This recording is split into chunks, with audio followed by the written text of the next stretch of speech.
Merci d'être avec nous, il est 7h35. On décroche ce matin, Emmanuel, avec les journées mondiales sans téléphone portable. C'est aujourd'hui, demain et après-demain, 3 jours pour se passer de son portable. On en parle tout de suite avec votre invité. Yannick Châtelain, qui est professeur à l'école de management de Grenoble et expert en désintoxication digitale. Il est en ligne avec nous. Bonjour, monsieur Châtelain. Je suis pas en ligne, Emmanuel. Nous faisons du digital well-being.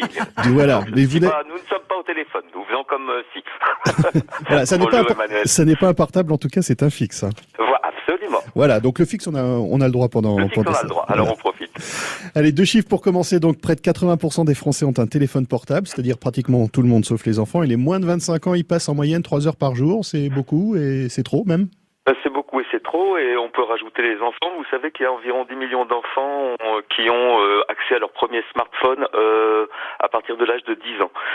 Et vous avez un autre phénomène qui est en train de se développer et qui pose une petite problématique, c'est ce qu'on appelle le phénomène des iPad babysitter. On colle plus les enfants devant la télé, mais on les colle devant un smartphone. Oui, Emmanuel, c'est problématique.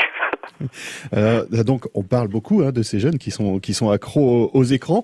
Est-ce que ce sont les seuls finalement? Non, ça concerne tout le monde aujourd'hui? Emmanuel, ça nous fait du bien de nous dire que ce sont les jeunes, comme ça on culpabilise un petit peu moins, mais en fait je crois que c'est tout le monde qui a une problématique de relation avec son smartphone. Et d'ailleurs c'est la raison pour laquelle vous avez de plus en plus d'ailleurs d'outils qui sont développés aujourd'hui qui permettent d'avoir une forme de contrôle de son temps au niveau de l'usage que l'on fait de ces smartphones, ou enfin de tout objet connecté. Mais comme il y a de plus en plus maintenant, on accède de plus en plus à Internet via les smartphones et via les applications. Vous avez notamment dans ce fameux, ce dont je vous parlais, digital well-being, vous avez de plus en plus d'applications qui ont ce souci-là, parce que se posent des questionnements sur l'impact sur la santé mentale aujourd'hui d'un usage outrancier des smartphones. Donc tous les fabricants, si vous voulez, commencent à y réfléchir sérieusement. Les applications, entre autres. Je vais vous prendre un exemple simple, ne serait-ce que par exemple les applications de jeux en ligne. En Chine, alors c'est encore plus radical.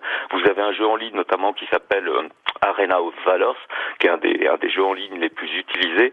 Le fabricant, même s'il ne dit pas la façon dont il procède pour aboutir à cet effet, a intégré une détection faciale de pouvoir détecter si c'est un enfant qui est face à son application, de façon à ce qu'il ne puisse pas se connecter. Alors il faudrait écrire nuit gravement à la santé sur les portables comme sur les paquets de cigarettes? Je pense que c'est peut-être radical, mais non, je dis pas que c'est radical. Non, je pense qu'il y a la prise de conscience, et vous savez, il y a toute une génération qui va arriver, qui va être beaucoup plus vigilante dans les usages. Vous avez toute une génération qui eux sont nés avec les smartphones, avec Internet, etc. Qui derrière on a subi toutes les dérives également, parce qu'il y a également des dérives au travers des applications qu'on utilise. Vous allez vous retrouver face à du cyberbullying, cyberharcèlement, etc. Et donc toute la génération qui a aujourd'hui va arriver, va exiger certainement un meilleur contrôle et une meilleure utilisation, va être beaucoup plus vigilant vis-à-vis de leurs enfants.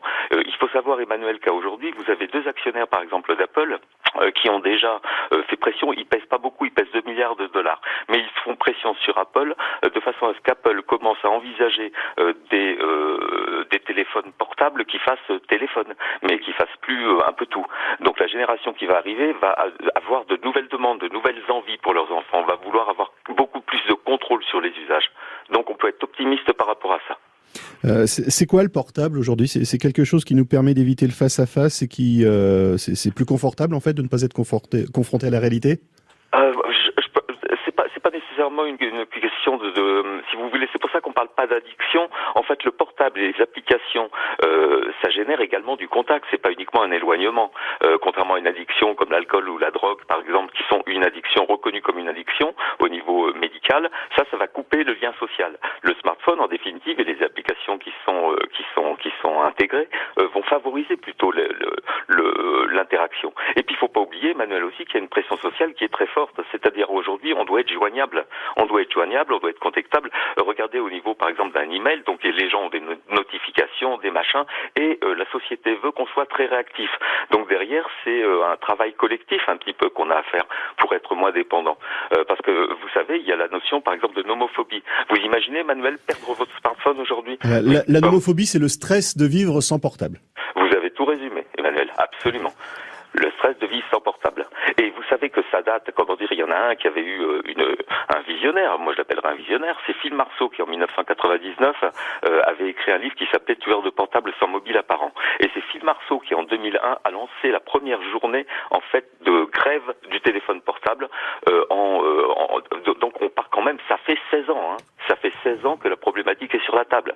Et à aujourd'hui, vous avez par exemple la Royal Society for Public Health qui fait des études régulières sur l'impact psychologique des portables. Donc c'est une prise de conscience progressive. Donc en un mot, à consommer avec modération ? À consommer avec modération. Je sais pas, Emmanuel, si on va l'écrire sur les portables, mais oui, à consommer avec modération, pas dormir avec, et puis essayer de pas se réveiller avec, essayer de prendre un café tranquillement. Yannick Châtelain, merci d'avoir été notre invité ce matin. C'est moi, Emmanuel. Et bonne journée à vous, avec ou sans portable. Allez, sans portable. Au revoir, Emmanuel. Merci vous deux. Interview à réentendre sur francebleu.fr. francebleu.fr. Toute la musique de France Bleu, quand vous voulez, où vous voulez, comme vous voulez. Tout France Bleu Pays d'Auvergne est sur francebleu.fr.